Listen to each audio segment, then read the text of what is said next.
Hello everyone, my name's Bottletophornet and welcome back to another episode of Minecraft. In this episode, I want to build a super smelter.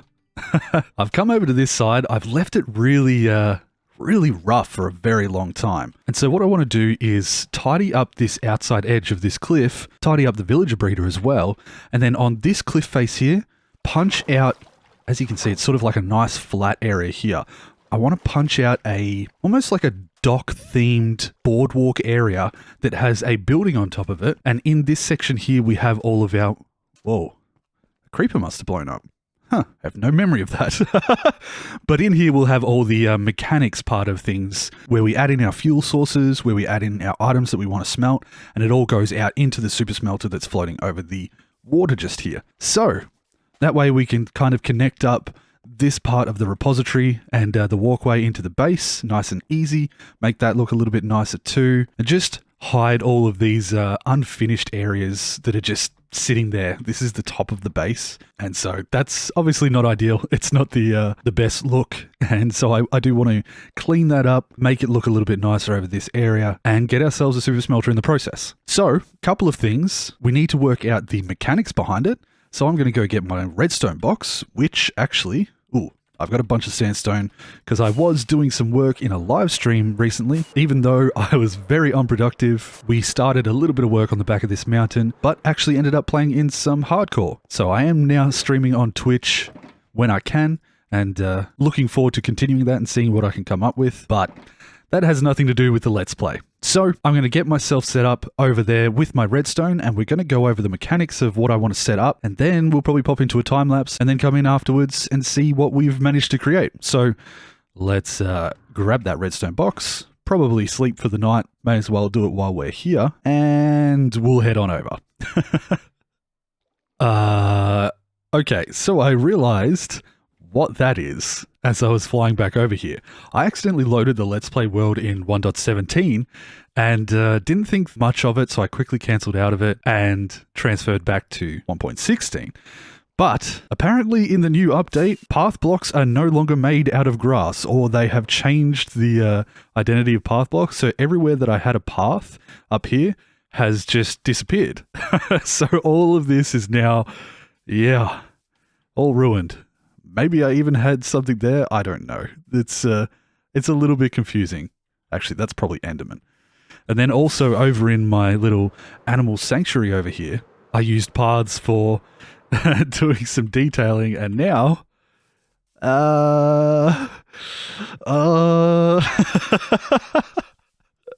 so yeah, a little bit of a problem. Might have to do something about that and not have an entire hole through this island. Ah, well.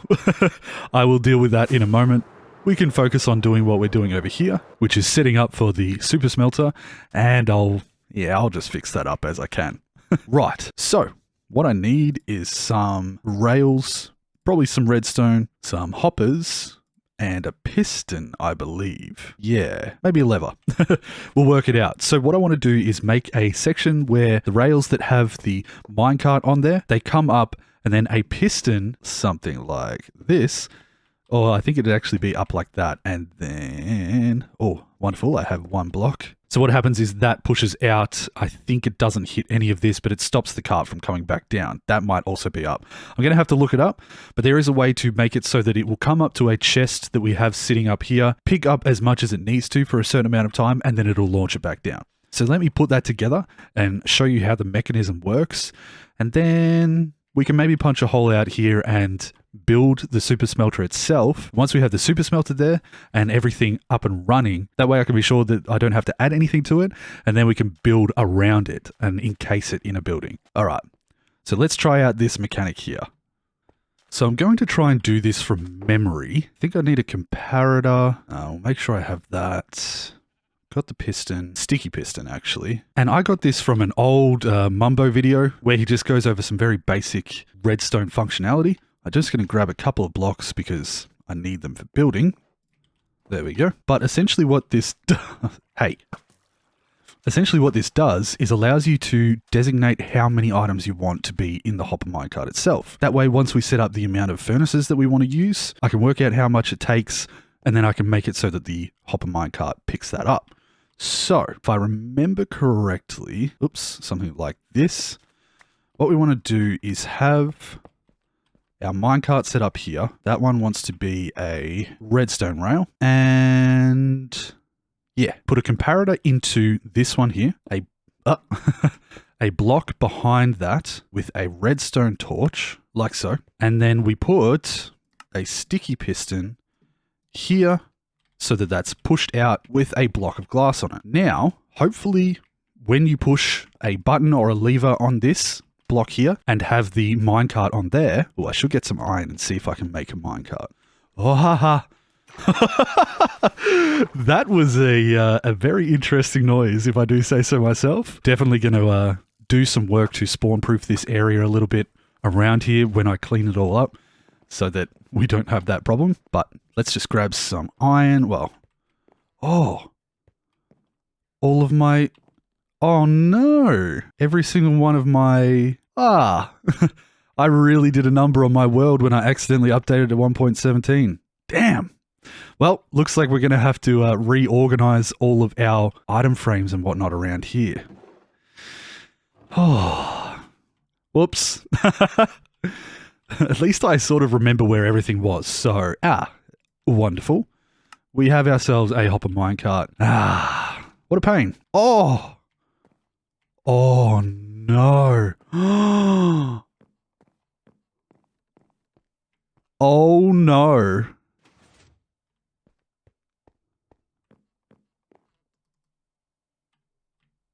Oh no. Mistakes were made. Oh. The council. Oh no. Come on, come on, come on, come on. My diamond, everything's gone. We'll be right back, folks. Technical difficulties.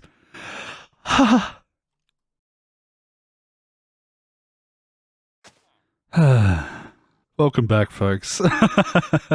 It is the next day. I had to spend some time to recover and fix the problems of switching over to what I did and making the mistakes that I did. But I think we're good. Other than having to fix these paths, which I've already done most of off camera, we do have all of our mobs back and everything. We still have the mountain. We still have our animal sanctuary build over there as well. We are just stuck in 1.17 now. So that means no time lapses in this video and no time lapses for a little bit as far as new episodes coming in the future go. We're just going to have to wait for that mod to update and I'll have to do my episodes a little bit differently until then. But that's okay. At least we saved everything. I have the world backed up again a little bit more recently. Unfortunately, I just forgot to back it up after finishing my last episode. So yeah, well, let's head to sleep, finish up fixing the last of this path, and then we'll try and get back on track and see whether we can get stuff done in the episode. But we have our council back. Thank goodness. Oh, of course I looked at an Enderman. But haven't lost everything, which is a huge plus. So yeah. Oh, thank goodness. The amount of work that went into capturing most of these people, and especially like the rare guys that we have up here. If I'd lost all that, I would not know what to do with myself. I probably would have just reverted back and rebuilt the farm, to be perfectly honest, because trying to set all of this up again and trying to get all my villagers back just would have been an astronomical effort. These are things that I've had sitting there for so long, and to redo that, no thank you. Okay, let's get back up to where we were over on the redstone side of things, see whether we can get what I was talking about working now that we have that minecart. It's been a long time since I was working on this, so I will just have to see how that goes. Let's try a button like this. Now we should see, wait, there's a little bit more to set up first. We need another comparator into there and a hopper just there. So what this is going to do is, when we have this hopper here, we can put 64 blocks in there, and it's going to compare the signal of this chest here using that comparator. And once the signal coming out of the hopper minecart reaches the same level that it's reading from this item hopper or greater, it will release, or it will turn itself on. I think I've got that the wrong way actually. Power itself, turn off that torch, and allow the minecart to go. So we need to put a little chest just above that guy. Just do it with one for now, like so. And now, hold on. Actually, I've put it in the wrong space. That wants to actually go over top of here. So if we do that, grab it like this, and that should be better. Yeah, okay. Now, with a bit of luck, if I put more than I need some more items. Of course I do. Okay, we'll grab a couple of stacks of something that we might smelt. For example, not that we need to because we have Silk Touch, but if we were trying to turn some cobblestone into smooth stone, we would bring it over here for our super smelter, and it will likely pick up slightly more than 64 pieces of cobblestone when it goes across. Let's wait and see. So it should be pouring into there, and in a second... Maybe I did have it the right way the first time. Okay, let's try that again. Make a new hopper minecart, like so, and have it facing that way. Take 2. With a bit of luck, it'll pick up the amount that it needs, and no. Look, I don't claim to know what I'm doing. Okay, well, let's try and figure this out without actually having to go back and look at the video itself. So maybe what it needs is a comparator. No, that's comparing that way. Does that... Okay, so maybe this piece right here needs to be one of the different types of rails. Let's try that. So probably going to have to get... Wait, let's have a look and see what is required for that type of rail. So we have an activator rail, which is redstone torches, and we have a detector rail. Detector rail is probably the one that we're after. So let's go get ourselves a little bit more iron, and then with a bit of luck, using a detector rail there, we'll make it so that when we have the minecart on the detector rail, it is then providing a signal out, which the comparator will read? Possibly. We'll see. Okay. Got a little bit of iron so we can make those up, and let's try that one out. All right. So with a bit of luck, we can make that, and we should be able to set a detector rail up like so. Put those back in there, make ourselves a new hopper minecart. That way, I think, go. All right, so last ditch effort. Yes. Okay. Look at me go. Redstone genius qualified right here. All right, 4th time is a charm, as people always say, don't they? Something like that. Put that there. It'll pick up some items. Once it hits about 64, slightly over. Okay. And it sends it off. Wonderful. So if that's the case, and say we wanted to get exactly 64, let's do a little trial by putting 60 in there and see whether when we put all of that back in there, whether we can find the number that goes into that hopper that'll give us the exact amount that we want. And that means that we should be able to just wait and see. Still went a little bit over. So that means that the signal strength of this is slightly different.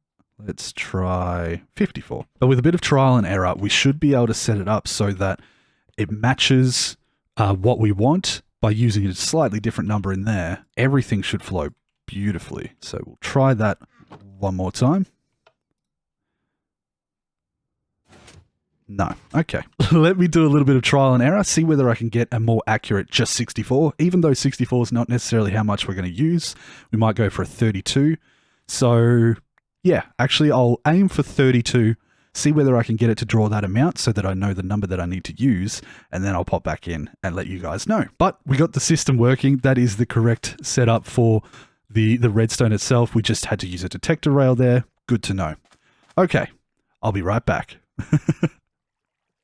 All right, so after a little bit of trial and error, I've realized that it only counts as a couple of very specific numbers depending on what you have in the slot. You can see I was trying to use like very specific individual pieces that will just count as one slot full of items. But it looks like depending on how many we put in, we can either get in our little hopper minecart over here, 10 items, I think it was 50 for the second one, and then the third signal strength was the 64 plus 6 that we had just before. So what I might try and do is actually come up with a slightly different registering style. So this is sort of turning into a bit more of a redstone, what would you call it? Experiment video? I'm going to try something. Okay. Something popped into my head, which had to do with the hopper clocks. So if you remember, let me just quickly set this up a little bit. if you remember the setup, oh, actually, I'll do it a little further away from the wall so that we can do it properly. So the setup for hopper clocks, right, makes it so that, let me just make some room.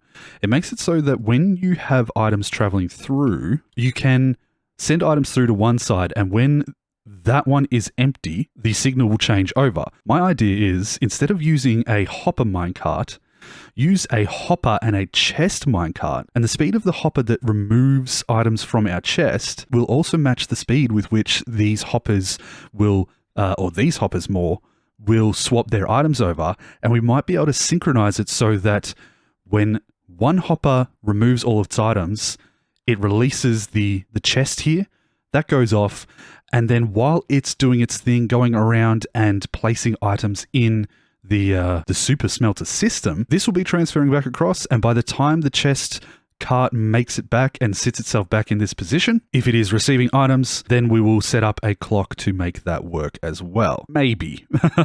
So it's going to combine a similar concept to the hopper clock, but I want to make it so that when this detector rail here detects that something is on it, it sends a signal out that starts the hopper clock, which gives enough time for the specific amount of items to get into the chest, and then this hopper clock here, once it reaches the transfer of items necessary, an outgoing line will release this piston, which releases the chest, therefore turning off whatever this detector rail is doing, resetting that clock, and hopefully the whole thing will set itself up, and with some adjustment we can get the exact amount of items we need. Is that making sense? I hope I can make it to work. It's going to change the outcome of this episode a little bit, but I'd like to do some experimenting, and it would be very satisfying for me to try and make that work myself. So what we might actually do is switch on over to a Redstone test world and do some experimenting over there, see whether we can get it to work, and that way I'm not wasting time in survival and wasting resources as I'm trying to do everything. And if we get it to work, we'll come back over here and set it all up. Okay, so let's head over to another world and do some testing. Yeah. Okay, welcome into a fresh Redstone testing world. What I'm going to do is just, we have the deep slate and all of that fun stuff that I haven't played with yet in the Let's Play world, but we're not going to fiddle with that too much yet. We'll do some episodes soon where we go out and explore and looking for those things, but I'm just going to get a marker block to give ourselves the spawn point, and we're going to set ourselves up with a few pieces of redstone and see what we can come up with. So I need comparators, I need hoppers, I need sticky pistons, we'll get some repeaters, torches, dust, a black stone button, some chests, and we'll get the rest as we go along. So let's just move a little bit away from here. I'm sorry this episode's turning into something a little bit different, guys, but I like the idea of improving my skills throughout this Let's Play. So this episode is going to be focused on that for the rest of it, I think. So what we'll do here is set ourselves up with a redstone clock in the standard way.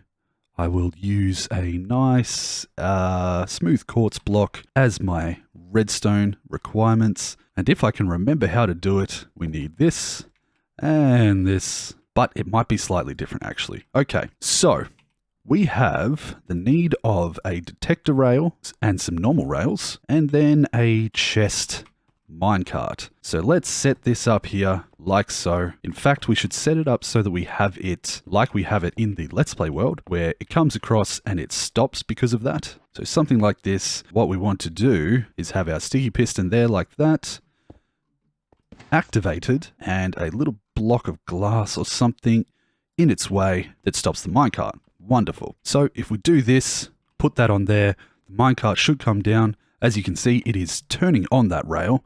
Now, if we were to put that there, while it was on there, it would disappear. That's not exactly what we want to do. We instead want it so that when it comes on here, the signal comes out this direction, changes the way that this hopper system works, starts to transfer the items across, in which case we want it to not be locking it. Oops, I did not mean to get rid of that. We don't want it to be locking the hopper.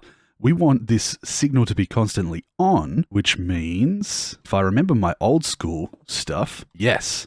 So that means that if we do not have that chest there, this will be constantly on, locking that hopper there. So I should be able to put something in here. It won't transfer across. As soon as we have this chest come down here, it should transfer across into there. So it turns it on temporarily. Stick with me, folks. We're going to work this out. So if that turns that off permanently, it starts this hopper clock going. We now want it to make an adjustment so that if we say have, hold on, let me remove this so that we stop that from happening. If we say have 64 items in there, once all 64 items come across there, we want a signal to recognize that that has hit that point, come across, and then turn that off so that this moves and it locks it all again. Yeah. The question is, if that is locked like this and we put those items in there, it should transfer all the way across to here and then completely stop. Wonderful. That means that since it's locked, it's not going back in. So we can transfer items back and forth and stop the items from traveling as well. Now, if we put this on here, that should... it's only transferring one item back and forth. Why is that? Oh, okay. This is where the mechanics of a hopper clock come in. So instead of that happening, what we want to do is have a setup like this, where when this chest comes down onto here, it activates this, switching the alignment of these hoppers. So something like that, and therefore all the items will come across here. And as soon as that reaches a certain signal strength, which we should be able to calculate, that's the wrong piece, I want a comparator. We should be able to calculate the signal strength coming out of there to be, if I just open my F3 menu, that's power 1, power 0, will that go up? That's fully in there. It's going to hit power 1. Okay, how many items does it take to hit power 1? That's now power 0. I'll put a little arrow on the screen so you can see that. That's power 1. Going to add one at a time or a couple at a time, like so. That's still 0. Work out the exact amount that changes it over. Still 0, still 0. Now it's 1. Let's put it at 45. No, 46, 46. 46 provides that exact amount of redstone power. I'll just take this out of the way now. So what we want to do is as soon as that is provided, so with a bit of luck, if I removed, say, 1, yeah, at 45 items, that does not put out a signal. At 46 items, it does. Now we know the exact transition point that goes. Let's continue this line over here, like so, and we might have to just put a repeater for now. It lets that go, it goes across. Now we need to see how many items are able to transfer into that chest in the time that it takes for this to transfer 46 items exactly. So we'll pick that up. What we will do is put a chest above here. In fact, actually, what we need to do is go one higher than that and put a hopper above there, facing down into a block like so. We can remove those. And now, with a bit of luck, I think there is a way to... No, not like that. There is definitely a way, like so. And I'll just make it daytime. Now, we should be able to see how many items get into this during that transfer rate. So that should be loading items. It is. We'll wait until that transfers fully across, meaning that that signal goes out, and we'll see whether it's maybe better to do it less with only a 2 signal. So right now we have slightly more than what is in there. Okay, so that's gone across, it's released it, it's resetting the system, that's good. What we can do now, 49 is obviously not an ideal number, so what we might do is work out how much it takes to get exactly a 2 signal strength. So we'll put some items in here. 27 is more than enough, 24, 23, 23. 23 is the amount required to power it 2 times. On a power level of 2, I should say. Okay, so if we know that 23 is the amount required, we'll set this system back up with a redstone block, put the 23 in there, and test this again. So that'll that'll swing across, set that up. Once this hits 23, it's going to power that, release it, and we'll see how much comes out the other side. I'm hoping for an even amount. 26. Perfect. 26 is great. That's 2 lines of 13. That's a decent sized super smelter. We will do one more test to see what the output would be if we had 1 power output strength. So I'll just quickly do this so that we can see. Right, of course, it's going to be basically negligible. So the 23 seems like the go, and that way we're going to get the 2 signal strength out. It continues across, and we will make our super smelter 26 items or 26 smelters wide. Oh boy. Thanks for carrying along with me, guys. We can obviously do what we can to make this system smaller. So I might quickly just turn off the camera and see if I can come up with that design, and then we'll head back on over to the Let's Play world. Hopefully you guys are still sticking with me and this makes sense. I think I've explained it okay, and it should work a treat. We just have to set it up neater than this. Okay, be back with you in a moment. I am so proud of myself. I've actually come up with a really interesting design. So let me just run you through what happens here. I've tested it to make sure that it does work well. So here's the thing. When I activate this rail, it turns the system on. That will send this minecart over here, and whatever we have running into this hopper, that'll be the things that we want to smelt. It will deposit exactly 26 items into this chest. That will then send it on its way, and imagine that over in this area we have a setup where we have all of our smelters, and it deposits all of those items. Cool. So once it's deposited all those items, it comes back up here and then gets reset down onto the main area. Now, if the system's turned on, it's going to continue to flow until it runs out of items, basically. Now, here's where things get interesting. We don't want this chest to be able to continue until it has reset this system over here, so that we can make sure that every single time the chest goes through, it gets the perfect amount of items. So what I've done is use the comparator that reads the items in here, and it will output a signal strength until it is completely empty. So this sticky piston here will open up whenever there is an item in here, even one singular item, and then it will not release this chest back down onto the tracks until there is absolutely nothing left in that hopper. Therefore, this has all 23 items back in it, and that means that it will always get the exact amount of items that it needs. So I will turn it on and show you what I mean. That goes across here. As you can see, as soon as an item starts transferring, it shuts that system down. This will come across until it has 26 items in it, which we should be able to see. It does, but as you can see, this is still open, and it won't be until the system has fully reset, like that. We send it back across, and it should fill up to 52 items. Let's just catch it as it comes past. 52 items. So if I do my math correctly, another 12. So it should have 1 stack and 14 the next time it comes past here. Come on. And yes, so that is depositing exactly 26 items as it goes. We'll turn the system off, and all we have to do is make sure we have 26 of our furnaces set up so that it deposits exactly 1 into every single furnace, and by the time it comes back, the system will still work, but it will be empty the next time, and every single time it will deposit the exact amount that we need. When did I get so smart? Oh boy, I am so proud of myself. So, with that, I think this system is pretty much built, and it can just be built in the Let's Play world. Exciting stuff. Oh man, it could possibly be a little bit cleaner, but at the same time, it's not going to be exactly like this. We should be able to set up the way that it redeposits it down. Probably doesn't need as large an area as this, and it'll have to be designed to fit in with the super smelter itself. So let's head on back over to the Let's Play world. So just going to grab a stack or 2 of the cobblestone and make ourselves up. If I remember correctly, it was 26 furnaces. So just like that, put away the rest of that cobblestone because we don't need that in our inventory, like that.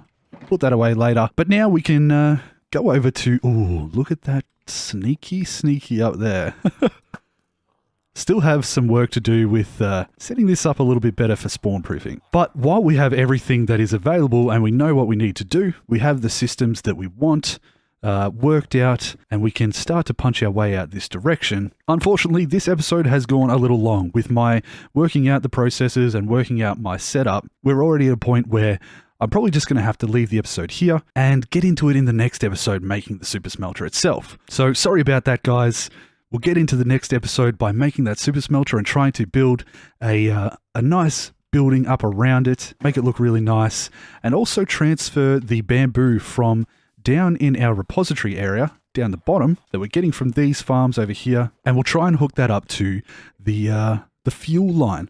So hopefully, as we're off doing stuff, building mountains around the area, that'll constantly be filling it up with bamboo, and we can get a nice backlog. And from there should always be enough fuel in there for however much we want to smelt, because we're probably not going to be doing that much, and therefore it will fill up over time in between smelting needs. So I would like to thank my Patreon supporters, especially my level 3 Tom, and our new level 3 Patreon supporter, Master Shifu. Thank you so much. I hope you guys can come over to the Discord, which is now open and will be in the description. I forgot to mention that as well. Exciting stuff. Come over to the Discord, say thank you to him, and that Patreon donation every month will help us have a really nice server for the community to play in, and yeah, I'm really excited about it. So thank you so much, Master Shifu.